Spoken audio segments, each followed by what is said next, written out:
ကျွန်တော်ဘောကအပြက်ဆုံးအချိန်လုံးကလူရန်ကကျွန်တော်ကိုလက်ထပ်ခဲ့တယ်ကျွန်တော်ညီကိုရွေးဖို့လက်ထပ်တာလို့လူတွေကပြောကြတယ်ဒါပေမဲ့သူမကားအက်ဆီဒင့်နဲ့ဆုံးသွားတဲ့အခါအမွေအားလုံးကိုကျွန်တော်အတွက်ခြံထားပေးခဲ့တယ်နောက်ပြီးအတန်သွင်းကရိယာလေးတစ်ခုလည်းပါတယ်ကျွန်တော်အတန်ဖန်းဆက်ကိုဖွင့်လိုက်တယ်သူမရဲ့ချိုတာပြီးဆွဲဆောင်မှုရှိတဲ့အတန်လေးပါသူမပြောတာကကြီးဖန်ကျမကိုလည်းနည်းနည်းလောက်ချစ်ပေးလို့ရမလားနှစ်တွေအကြာကြီးထက်တန်းပြီးမှရေခဲပြင်အောက်မှာသူမဖုံးကွယ်ထားတာကိုနောက်ဆုံးတော့သိလိုက်ရတယ်ကြီးကျယ်ခမ်းနားလာတဲ့အချစ်တွေပေါ့ဝေဝေဝါးဝါးနဲ့မျက်လုံးဖွင့်လိုက်တဲ့အခါကျွန်တော်အသက်ပြန်ရှင်လာပြီးငွေစားအမေကကျွန်တော်လက်ကိုဆွဲပြီးပြောတယ်ကြီးဖန်မင်းညီလေးစားထောင်ကြပေးလို့ရမလားအသက်16နှစ်မှတ်တိုင်ခင်ကကျွန်တော်ကကြီးမိသားစုရဲ့ဘဝင်မြင့်တဲ့တခင်လေးပါမိဘတွေကလည်းချစ်တယ်အမကလည်းအလိုလိုက်တယ်ဘာပူပန်စရာမှမရှိဘဲနေခဲ့ရတာတနေ့မှာတော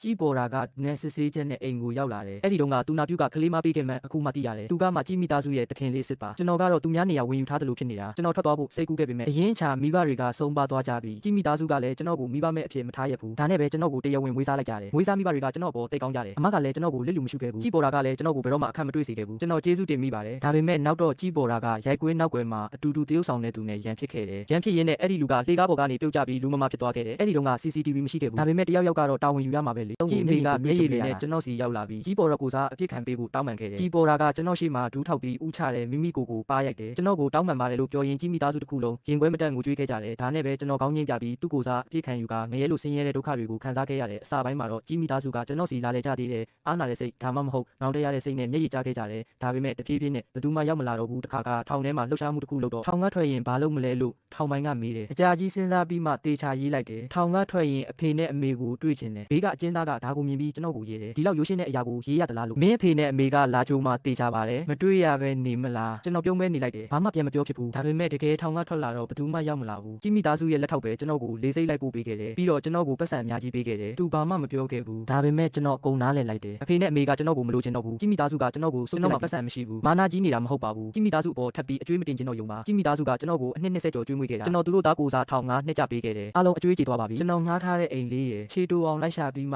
ှရလာတယ်ရာဇဝင်ရှိတာကိုလက်ခံပေးတဲ့အလုပ်လေးပါဒါပေမဲ့လက်ဝက်ပဲရှိသေးတယ်အထုတ်ခံလိုက်ရတယ်ကျွန်တော်အတင်းမေးကြည့်တော့မှမန်နေဂျာကထစ်ထစ်ငေါငေါနဲ့ပြောလာတယ်မင်းမထိတဲ့သူကိုသွားထိမိလို့တဲ့ကျွန်တော်ကြောင်သွားပြီးဘာမှမပြောနိုင်တော့ဘူးကြီးမိသားစုကလွဲရင်မထိရဲစရာဘယ်သူရှိမှလဲအဲ့ဒီနေ့ကအိတ်ကိုပိုက်ပြီးလမ်းမပေါ်လျှောက်လာခဲ့တယ်မိုးဖွဲဖွဲလေးတွေရွာနေတယ်ဒီနဲ့အတူမိုးဆက်တွေကမျက်နှာပေါ်ကျလာတယ်ကိုပေါ်မှာရောပဲကျန်းရှင်းရင်ပြင်ကိုဖြတ်သွားတော့စခရင်အကြီးကြီးပေါ်မှာကြီးပေါ်တာရဲ့ left ပြနေတယ်ကျမရက်ပြီးစုပေးစင်ကိုမောကြည့်လိုက်တယ်သူကအယမ်းခံပြီးဆွဲဆောင်မှုအပြည့်နဲ့ရှိနေတယ်ကင်မရာကပြန်လှည့်သွားတယ်ကြီးရဲ့မိဘတွေကိုကျွန်တော်မြင်လိုက်ရတယ်မျက်ရည်တွေဝဲပြီးသူ့ကိုစိုက်ကြည့်နေကြတယ်အဖိုးတန်ရတနာတစ်ခုကိုကြည့်နေတယ်လို့မျိုးမင်းကိုတိတ်ချစ်တဲ့အကြည့်မျိုးနဲ့ဘာကြောင့်မှမသိပေမဲ့ထောင်ထဲပထမဆုံးလာတွေ့တော့ကအကြောင်းကိုသတိရမိတယ်ပိန်ချောင်သွားတဲ့ကျွန်တော်ကိုကြည့်ပြီးမွေးစားမိခင်ကလူကြီးလေးကကျွန်တော်ကိုဂတိပေးခဲ့တယ်ကြီးဖန်မင်းထောင်ကထွက်လာတဲ့အခါအမေသားကိုတစ်သက်လုံးစောင့်ရှောက်မယ်အမေသားကိုချစ်တယ်ဒါပေမဲ့လွန်ခဲ့တဲ့နှစ်ကသူ့ကိုနောက်ဆုံးတွေ့တော့ကသူ့မျက်နှာမှာအာနာစိတ်အနှဲငယ်ပဲကြံတော့တယ်သူပြောခဲ့တယ်ကြီးဖန်ပိုတာကလူရန်နဲ့ဆေးဆက်တော့မယ်သူကပေါ်တာကိုတိတ်ချစ်တာတားထောင်ကထွက်လာရင်ဒီကနေထွက်သွားပေးလို့ရမလားမျိုးမိသားစုကအတိတ်ကကိစ္စတွေတည်သွားမှာစိုးလို့ပါမျိုးယူရန်မျိုးမိသားစုရဲ့သမီးကြီးထောင်ထဲမှာ TV ရှိတယ်ကျွန်တော်တခါတလေကြားရတတ်တယ်ကြီးပေါ်တာနဲ့လူရန်တို့ရဲ့နှဆိုင်နဲ့အချစ်ဇလန်လူရန်ကအတိုင်းဝိုင်းထဲမှာနာမည်ကြီးပွဲတက်သူလို့ပြောကြတယ်ဒါပေမဲ့ကြီးပေါ်တာအတွက်နဲ့သူမစိတ်ကိုပြင်းလိုက်တယ်သူမအမုန်းဆုံးဖြစ်တဲ့ဖြောပြေးရေးလောကထဲကိုဝင်လာခဲ့တယ်သူ့အတွက်လန်ခင်းပေးတယ်လူမှုဆက်ဆံရေးအဆက်အသွယ်တွေရှာပေးတယ်သူ့ကိုကိုယ်တိုင်စုချီးမြှင့်ပေးဖို့တခါတလေတော့ကြီးပေါ်တာကိုအားကြမိတယ်မိဘတွေရဲ့အချစ်ကိုရထားတာအားကြတယ်ကြီးစားရဲ့အလိုလိုက်မှုကိုရထားတာအားကြောင့်20ကျော်အတွင်းမှာအောင်မြင်တဲ့အလုပ်ကိုင်တဲ့အခြေရေးကိုပိုင်ဆိုင်ထားပြီးသားကျွန်တော်လည်းတော့မတူဘူးမိဘလည်းမရှိအလုပ်ကိုင်လည်းမရှိချစ်သူလည်းမရှိဘယ်သူမှလည်းမချစ်ဘူးနောက်ပိုင်းလူရန်ကျွန်တော်ကိုလက်ထပ်တာကတကယ်တော့မတော်တဆပါအလုပ်ထုတ်ခံရပြီးနောက်ကျွန်တော်ဇာတိပြန်ခဲ့တယ်စားတောက်ဆိုင်မှာစပွဲထိုးလုပ်တယ်တော်တော်အလုပ်ရှုပ်တယ်သူဘယ်ကတည်င်းရလဲကျွန်တော်မသိဘူးကျွန်တော်ကိုရှာတွေ့တဲ့အချိန်ဧည့်သည်တွေကိုဘီယာချပေးနေတော့အဲ့ဒီလူကမူးနေပြီးကျွန်တော်ကိုရန်ရှာနေတာကျွန်တော်မျက်မှောင်ကျုပ်ပြီးပါရိုက်လိုက်တယ်အဲ့ဒီလူကဒေါသတကြီးနဲ့ကျွန်တော်ကိုကန်ချလိုက်တယ်ပလင်းတွေနဲ့စားစရာတွေကျွန်တော်ပေါ်မှောက်ကြကုန်တယ်အရန်ပူပြီးစပြင်းနေတာအဲ့ဒီလူကဒေါသမပြေသေးဘူးဆဲဆဲဆူဆူနဲ့လက်ပါဖို့အထိလုံနေတော့ဒါပေမဲ့နောက်တစ်စက္ကန့်မှာအတန်တိတ်သွားတယ်မျက်လုံးဖွင့်ကြည့်တော့လူယူရန်ရဲ့တောက်ပတဲ့မျက်ဝန်းတွေနဲ့စုံသွားတယ်သူကခက်ပြုံးပြုံးလှုပ်လိုက်တယ်စိတ်တူစရာပဲမင်းတကယ်ဒီမှာရှိနေတာပဲကျွန်တော်ထွက်ပြီးကိုပေါ်ကစားကျွန်းစားကြံတွေကိုခါချလိုက်တယ်ခေါင်းငိတ်ပြလိုက်တယ်သူ့ကိုရှောင်ထွက်သွားဖို့ပြင်လိုက်ပေမဲ့ခြေလမ်းနှဲငယ်ပဲလှမ်းရသေးတယ်သူမအတန်နောက်ကနေထွက်လာတာကြားလိုက်ရတယ်ဒီလောက်အခြေအနေဆိုးနေရင်ငါ့ကိုလက်ထပ်မလားကြံတော့သူမကိုလှည့်ကြည့်လိုက်နေယူနေတာလားရှိုယူရန်ကကျွန်တော်ကိုတေချာအကဲခတ်ကြည့်တယ်မျက်ဝန်းတွေကမှောင်မိုင်နေပြီးဘာခံစားချက်အရေးအယောင်မှမရှိဘူးဒါပေမဲ့စကားပြောတာကတော့အတီးပဲအမှန်တိုင်းပြောရရင်နင့်မောင်ကြည့်ပေါ်တာကငါ့ကိုဖျက်သွားလို့စိတ်မကြည်ဘူးနင့်ကိုလည်းကြည့်မိသားစုကဒီလိုဖြစ်အောင်ဖိအားပေးထားတာဆိုတော့တို့တွေလည်းနင့်နာသူချင်းမဟာမိတ်လို့ပြောလို့ရတာပေါ့လမ်းမိတိုင်ကဝါကျင်နဲ့နှစ်ချက်လောက်တစ်ဖြက်ဖြက်လင်းပြီးပြက်သွားတော့တယ်သူမျက်နှာကိုငါတေချာမမြင်ရဘူးသူတစ်ချက်ရေးလိုက်တဲ့အတန်ပဲကြားလိုက်ရတယ်ဘာပဲဖြစ်ဖြစ်အခုမင်းမှာဘာမှမရှိဘူးလေငါ့ကိုလက်ထပ်တာမင်းအတွက်မရှုံးပါဘူးဘာကြောင့်နေတာလဲငါစဉ်းစားလိုက်တယ်ဘာမှပြန်မပြောဘူးသူကငါ့ကိုငြိမ်ငြိမ်လေးငေးကြည့်နေတယ်လေးလေးတိုက်ခတ်လာတဲ့အထိပဲငါမသိစိတ်နဲ့တုံတက်သွားတယ်လူရန်ကကားထဲကနေအစင်းမြင့်ကုတ်အင်ကြီးတစ်ထည်ယူခိုင်းလိုက်တယ်ပြီးတော့ငါပခုံးပေါ်ခြုံပေးတယ်ခဏတာအတွင်းမှာနှာခေါင်းထဲသူ့စီကတင်းပြက်တဲ့ရနံ့တွေပဲပြည့်နေတယ်ကျွန်တော်ကောင်းပြီလို့ပြောလိုက်မင်းကိုလက်ထပ်မယ်အဲ့ဒီနောက်ကျွန်တော်နဲ့လူရန်ရဲ့မင်္ဂလာသတင်းထွက်လာတဲ့အခါအတိုင်းဝိုင်းထဲမှာပေါ်လောရိုက်သွားတယ်အားလုံးကပြောကြတယ်လူရန်ကကြည့်ပေါ်တာကိုရွေးဖို့ပဲကျွန်တော်ကိုလက်ထပ်တာတယ်မင်္ဂလာဆောင်မှာလူရန်ကစမ်းကြည့်မယ်လို့ပြောတယ် တယ်ကြည်ပေါ်တာဆင်အောက်မှာပြာရခတ်နေတာတတိထားမိတယ်သူအထင်းကိုမဲ့ပြီးထွက်သွားတယ်ကျွန်တော်ရှိကလူရန်ကိုတစ်ချက်ကြည့်လိုက်တယ်ဒါပေမဲ့သူကပြုံးနေတယ်ကြည်ပေါ်တာကိုတစ်ချက်တောင်လှည့်မကြည့်ဘူးတခါမှမချစ်ခဲ့ဘူးတလူမျိုးတကယ်ပဲဂယုမဆိုင်တော့တလူပဲလက်ထပ်ပြီးနောက်လူရန်ကကျွန်တော်အပေါ်တိတ်ကောင်းတယ်သူမရဲ့ကိုရေးအရာရှိအဖြစ်ကျွန်တော်ကိုအလုတ်ခံတယ်အမြဲတတွဲဖြစ်နေလို့အကြောင်းရင်းမေးတော့သူမကပြုံးပြီးလူချောကိုအိမ်မှာထားခဲ့ရင်တခိုးခိုးသွားမှဆိုလို့တဲ့ကျွန်တော်လည်းမငင်းတော့ဘူးထောင်ထဲမှာနေခဲ့ရတဲ့နှစ်တွေကဒုက္ခတွေအများကြီးခံခဲ့ရတယ်ကျွန်တော်ခန္ဓာကိုယ်ကဘာတမ်းမှမခံနိုင်တော့ဘူးတာမန်လူတွေအတွက်အေးမိချောင်းဆိုတာကကျွန်တော်အတွက်တော့အိပ်ရတဲ့လဲတဲ့အထိဖျားစေတယ်လူရန်ကဆရာဝန်ခေါ်ပြီးကျွန်တော်ကိုကူပေးတယ်အဲ့ဒီတော့မှနည်းနည်းတက်တာလာတယ်လူနာကတင်ပေးမှသူမကကျွန်တော်လက်ကိုစုပ်ကင်ထားတယ် PGB ရိုးသားတယ်ကြည်ဖန်ငါမင်းကိုဝယ်ထားတာမင်းအသက်ကငါအပိုင်ငါထက်အရင်မသေးရဘူးသူပြောတာတွေကကလေးကလာမှန်းသိပေမဲ့သူ့ရဲ့နာကျင်နေတဲ့မျက်ဝန်းတွေကိုကြည့်ပြီးနောက်ဆုံးတော့ခေါင်းညှိပြလိုက်တယ်သူဘာလို့နာကျင်နေရလဲငါနားမလဲဘူးဒါပေမဲ့မမေးဖို့လဲဆုံးဖြတ်ထားပြီးသားသူကဘာမှထပ်မပြောကျွန်တော်ကိုတေချာနားယူခိုင်းတယ်ဒါပေမဲ့နောက်ဆုံးတော့ဂတိမတီးတဲ့သူကကျွန်တော်မဟုတ်ပဲလူယူရက်ဖြစ်နေခဲ့တယ်မစ္စတာကြည်မလူကမနေ့ကမနက်အစောပိုင်း4 နာရီ10 မိနစ်မှာပြင်းထန်တဲ့ရင်တိုက်မှုကြောင့်ကယ်ဆယ်လို့မရပဲဆုံးပါသွားပါတယ်စိတ်မကောင်းပါဘူးဖြစ်တာရင်ခွဲရုံတကားကိုတွန်းဖွင့်လိုက်တယ်လူရဲ့မိဘတွေကတော့ရှိုက်ကြီးတင်ငင်ငိုကြွေးနေကြတယ်ရင်ခွဲရုံထဲမှာဖြူဖြော့ပြီးလဲလျောင်းနေတဲ့လူယူရန်ကိုကြည့်ရင်စိတ်ထဲကနေပဲတိတ်တဆိတ်တွေးနေမိတယ်ကောင်းကင်ဘုံကသူ့ကိုတိတ်မျက်နှာသားပေးခဲ့တယ်တခြားသူတွေမမိနိုင်တဲ့မိသားစုကုံပုတ်ကိုပေးခဲ့တယ်အနိုင်မဲ့အလှတရားနဲ့ထူးချွန်တဲ့အရေးချင်းတွေကိုပေးခဲ့တယ်ဒါပေမဲ့ဘာလို့များဒီလောက်တောင်တွတ်လို့ရတာလဲသူ့ကိုတတန်း34နှစ်ပဲပေးခဲ့တယ်နှမျောဖို့ကောင်းလိုက်တာလူရန်ရဲ့ဇာပနာကိုကျွန်တော်ကိုယ်တိုင်အကုန်စီစဉ်ခဲ့တာလက်ထပ်ပြီး9 နှစ်ကြာလူများကအမြဲတမ်းအဆင်မပြေဘူးလို့ထင်ခဲ့ကြတာကျွန်တော်နဲ့သူမရဲ့အိမ်တော်ရေးကိုကြည့်ပေါ်တကတော့အချစ်ကနေအမုန်းဖြစ်သွားပြီးကျွန်တော်ကိုအဆက်ခွဲဖို့ပ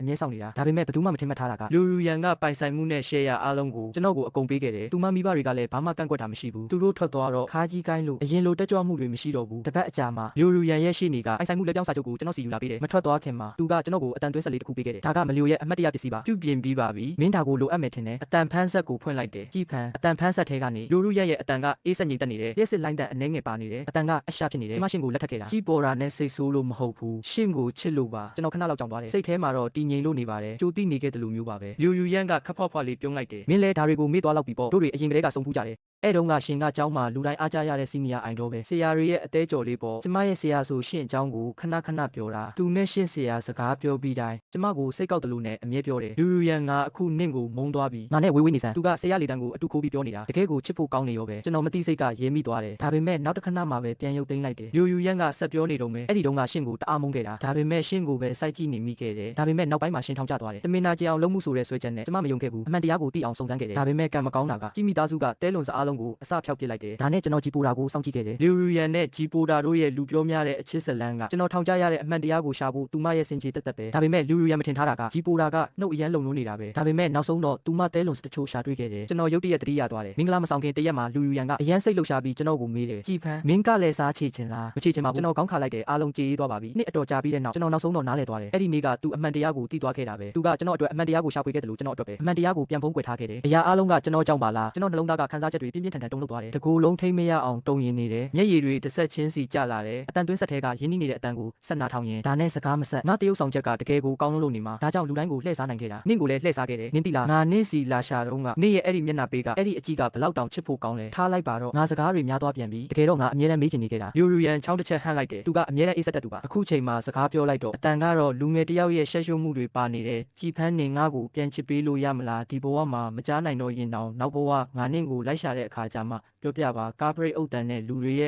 ့အော်ဟစ်တန်တွေကြားမှာသူ့ရဲ့နောက်ဆုံးစကားကိုငါရှင်းရှင်းလင်းလင်းကြားလိုက်ရတယ်သူကပြောတယ်ကြည်ဖန်းငါနင့်ကိုတကယ်ကြီးတိတ်ချစ်တာပဲပြောရင်းကပြုံးတောင်ပြုံးနေသေးတယ်အောက်ဤထားသမျှခံစားချက်တွေဒီအချိန်မှာပဲပြိုလဲသွားတယ်ဟာလာဟင်းလင်းအခန်းထဲကစပွဲပေါ်မှာတင်ထားတော့မယ်လွန်ခဲ့တဲ့ရက်ပိုင်းကလူရန်ယူလာပေးတဲ့နှင်းပန်းတွေကျွန်တော်နှင်းပန်းကိုအမြဲတမ်းကြိုက်ခဲ့တာသူကယတနာတစ်ခုလိုမျိုးကျွန်တော်ရှိကိုယူလာပြတယ်ကြည်ဖန်းမွေးလားကျမတေးသေးချာချာစိတ်ကြိုက်ရွေးလာတာကြည်ဖန်နောက်ဆိုအိမ်ကပန်းတွေကိုကျမပဲလဲပေးမယ်အဲ့ဒီအချိန်ကသူ့မျက်ဝန်းထဲကအပြုံးတွေကနူးညံ့တဲ့ကျဲလင်းတန်းတွေလိုပဲကျွန်တော်ဘလို့မှမငင်းနိုင်ခဲ့ဘူးအရင်ကတိပေးသူကပဲဂတိဖြတ်သွားတယ်သူကအရင်ဆုံးထွက်ခွာသွားခဲ့တာနှင်းပန်းတွေရဲ့နောက်ဆုံးအသက်ကိုပါယူဆောင်သွားတယ်တရင်ပေါက်ကနေအောင်ကပခုံးပေါ်ကျနေတယ်လက်လန်းလိုက်ပေမဲ့အေးဆက်မှုကိုပဲခံစားရတယ်ဒီနေ့အထိတော့လူရန်ဖုံးကွယ်ထားခဲ့တဲ့ရေခဲပြင်အောက်ကကြီးကျယ်ပြီးလှုပ်ဝက်တဲ့အချစ်တွေကိုကျွန်တော်မြင်ခဲ့ရပြီဒါပေမဲ့နောက်ကျသွားပြီထင်တယ်ရှေ့နေချန်ကြည်ဖန်နဲ့ပြန်တွေ့တာတပတ်ကြာမှာပါသူကအမွေလွှဲပြောင်းစာချုပ်လာယူတာသူရှိုယူရန်နောက်လိုက်ခဲ့တာနှစ်အတော်ကြာပြီကြည်ဖန်နဲ့လည်းအကြိမ်ကြိမ်ဆုံးဘူးတယ်သူ့အမြင်မှာတော့ကြည်ဖန်ရဲ့မျက်နှာကအမြဲတမ်းနူးညံ့နေတတ်ပေမဲ့အေးဆက်ကြောက်စိတ်ရုပ်တစ်ခုလိုပါပဲလောကရဲ့ရှုပ်ထွေးမှုတွေကိုအေးအေးလူလူကြည့်နေတယ်ဝမ်းတာတာစိတ်ဆိုးတာမျိုးမရှိတတ်ဘူးလူရန်တေဆုံးကြောင်းတီးလိုက်ရတဲ့အချိန်မှာတော့သူကခဏလောက်ပဲကြောင်အန်းသွားခဲ့တာမျက်လုံးတောင်နည်းနည်းမှမနီးခဲ့ဘူးလူရန်ကသူ့ပေါ်အဲ့ဒီလောက်ကောင်းပေးခဲ့တာတော့သူ့စီက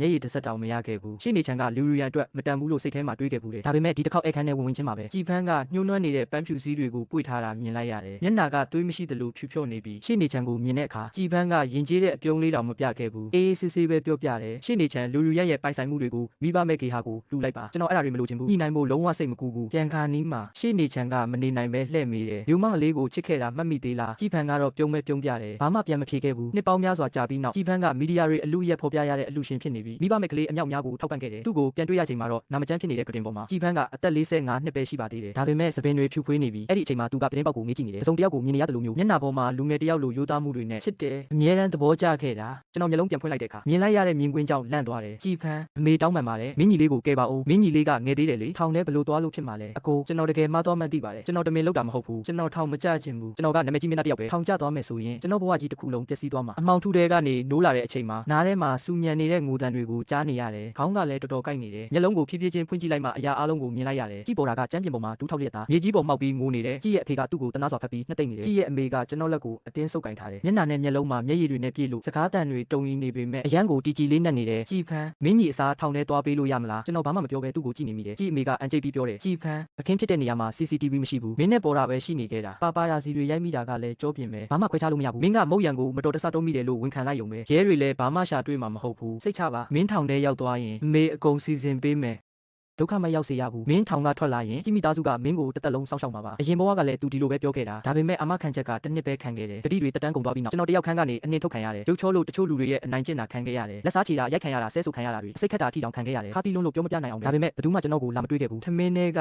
nitrite ကြောင့်အစိတ်တင်ပြီးစိတ်ကူးတာဖို့အချုပ်လို့ချိန်မှာမိထွေးကကျွန်တော်ကတင်နာကိုရောက်လာတာအဲ့ဒီနေ့ကသူကကျွန်တော်ကိုအထက်စီးကနေစိုက်ကြည့်ပြီးစိတ်မရှိတဲ့ပုံပေါက်နေတယ်ဒါကထောင်မဲလေတန်းဖြေခီးမှမဟုတ်တာဒုက္ခနည်းနည်းပပခံရမှာပဲကြည်ဖန်ဒီလောက်နူးနူးရွရွမလုပ်ပါနဲ့ပေါ်တာကအခုတလောနိုင်ငံခြားအလုပ်ကိစ္စသွားရမယ်ငါစိတ်မချဘူးနောက်ဆိုမင်းစီလာဖို့အချိန်မရှိတော့ဘူးထင်တယ်အဲ့ဒီနောက်ပိုင်းသူ့ကိုနောက်ထပ်မတွေ့ရတော့ဘူးအခုမွေးစားအမေရဲ့မျက်ရည်တွေပြည့်နေတဲ့မျက်နှာကိုကြည့်ပြီးသူအခုပြောနေတာတွေအားလုံးစိတ်ရင်းမှန်နေဆိုတာငါယုံကြည်တယ်ဒါပေမဲ့အဲ့ဒီအချက်ကကျွန်တော်အပေါ်ထားတဲ့အပြစ်ရှိစိတ်နဲ့နောင်တတွေကအချိန်တွေကုန်လွန်လာတာနဲ့အမျှကိုနှက်ဆိုင်တဲ့ကြောက်ရွံ့မှုတွေဖြစ်လာခဲ့တယ်မိထွေးရဲ့လက်ကိုကျွန်တော်ဖြည်းဖြည်းချင်းယုံထွက်လိုက်တယ်မဖြစ်ဘူးမိထွေးအံ့အားသင့်သွားတယ်သူလုံးဝထင်မထားဘူးအမြဲတမ်းတိုးလို့လိမ်မာခဲ့တဲ့ကျွန်တော်ကသူ့ကိုညှဉ်းဆန်လိုက်မယ်လို့ဒါပေမဲ့ကျွန်တော်ထပ်ပြောလိုက်တဲ့အခါတကယ်ကိုလေးနက်ပြီးခိုင်ပါတယ်အမေသားကိုအနှစ်20လုံးကျွေးမွေးဆောက်ရှောက်ခဲ့လို့ကျေးဇူးတင်ပါတယ်ဒါပေမဲ့အဲ့ဒီအတွက်နဲ့သားရဲ့ဘဝတစ်ခုလုံးကိုတော့အဆုံးရှုံးမခံနိုင်အမေသားကိုအတကြီးတယ်လို့ပဲဆဲဆဲကျေးဇူးကမ်းတဲ့ကောင်လို့ပဲပြောပြောဒါပေမဲ့သူ့အတွက်နဲ့တော့အပြစ်ဒဏ်စားမခံနိုင်ဘူးငါပြန်လဲမွေးဖွားလာတာအမှားဟောင်းတွေထပ်လုပ်ဖို့မဟုတ်ဘူးအရင်ဘဝကလူရူရန်ကငါ့ကိုကယ်ခဲ့တယ်ဒီဘဝမှာတော့ကိုကယ်တင်ပြီးလူရူရန်နာကိုတိတ်ခါရှိသွားမယ်ငါရဲ့ညှင်းဆိုမှုကြောင့်အဖေကဒေါသတကြီးကျိမ်းမောင်းတယ်ကြည်မိသားစုရဲ့အကျိုးကျေးဇူးတွေကိုခံစားပြီးဘာမှပြန်မပေးချင်ဘူးလို့ပြောတယ်အမေနဲ့ကြီးပေါ်တာကတော့တဲထန်စွာငိုကြွေးနေကြတယ်ကျွန်တော်ကအရှုံးမပေးတော့သူတို့ကထွက်ပြေးမှဆိုလို့ကျွန်တော်ကိုအခန်းထဲပိတ်ထားတယ်ကျွန်တော်မှကြီးရွှေအားတယောက်ပဲအစားကနေအဆုံးစကားတခုမှမပြောဘူးအရင်ဘဝကလိုပါပဲအမေကဖုန်းကိုတင်သွားပေမဲ့ကျွန်တော်မှအပိုဖုန်းရှိတာ तू မသိဘူးဖုန်းကိုဖွင့်လိုက်တော့မနေ့ကမုတ်ရံမတော်တဆပြင်းပြင်းထန်ထန်ဒဏ်ရာရသွားတယ် तू သတိမေ့မျောနေတဲ့သတင်းကလူပြောများနေတယ်တဲလုံစားကအရန်နေတယ်ပါပါရာစီတွေရိုက်မိတဲ့ဝါတာတာကြောပြင်ပုံပဲရှိတယ်ကြီးပေါ်တာနဲ့သူ့အကိုကြည်ဖန်းတို့ကမုတ်ရံနဲ့အတူရှိနေခဲ့တာရဲအရာရှိကြီးတီလာနေပြီကျွန်တော်အပိုဖုန်းကိုဖွင့်ကြည့်လိုက်တယ်မသိစိတ်နဲ့ဖုန်းနံပါတ်တစ်ခုကိုနှိပ်မိသွားတယ်ရင်းနှီးနေတဲ့ကဏ္ဍတွေကိုကြည့်ရင်ကျွန်တော်ခိတ္တမြကြောင်းသွားတယ်ဒါပေမဲ့နောက်ဆုံးတော့ဖုန်းမခေါ်ဖြစ်ခဲ့ဘူးဘာလို့လဲမသိဘူးစိတ်ထဲမှာကြောက်နေမိတယ်ဖုန်းတစ်ဖက်ကလူကကျွန်တော်တီးတဲ့သူမဟုတ်မှာကိုကြောက်တယ်အိမ်မက်နိုးသွားရင်သူ့ကိုမတွေ့ရတော့မှာကိုပိုကြောက်တယ်အရင်ဘဝကလူရူရန်ဆုံးပြီးနောက်သူ့ဖုန်းပေကိုပုံမှန်ထည့်ပေးခဲ့တယ်ညနေချိန်တွေမှာသူ့စီစာတွေပို့တယ်နေ့စဉ်အကြောင်းတွေဒါမှမဟုတ်ညှဉ်းညူလာတွေပေါ့အမြဲတမ်းပြန်ရတတ်တာကြည်ဖန်းကျမရှိတယ်ဆိုတဲ့စကားတခွန်းအဲ့ဒါကသူ့ရဲ့အလိုလျောက်ပြန်စားပဲသူမသိခင်ကပြင်ဆင်ထားခဲ့တာဒီလူကဘလို့တော့ရက်ဆက်နိုင်ရတာလဲကျွန်တော်နှလုံးသားကိုရက်ဆက်ဆုပ်ကင်ထားတယ်ကျွန်တော်ကို10နှစ်20နှစ်နှစ်30အထိသူ့ကိုမေ့မရအောင်လုပ်ခဲ့တယ်ကျွန်တော်ထပ်ပြီးလိုက်ကာကိုဖွင့်လိုက်တယ်သတင်းပေါက်ကနေတိုးဝင်လာတဲ့နေကြီးနွေးနွေးကကျွန်တော်ကိုပေါ်ကိုကြားရောက်လာတယ်အေးစိတ်ခံစားချက်လေးနဲ့အတူတကားအပြင်ကရဲတွေကိုကျွန်တော်မြင်လိုက်ရတယ်ပြီးတော့ကြည်အဖေအကြည့်တွေကိုပါပဲကျွန်တော်လက်တွေတုံရင်နေတယ်နောက်ဆုံးတော့စာတစောင်ပို့လိုက်တယ်ရှိုရူရန်မင်းငါကိုလာခဲ့မလားကြည်မိကငါကိုတားချင်နေတာငါကိုထွက်မလာခိုင်းဘူးပြီးမှငါအပြစ်တွေကိုထိုင်ကြည့်နေဖို့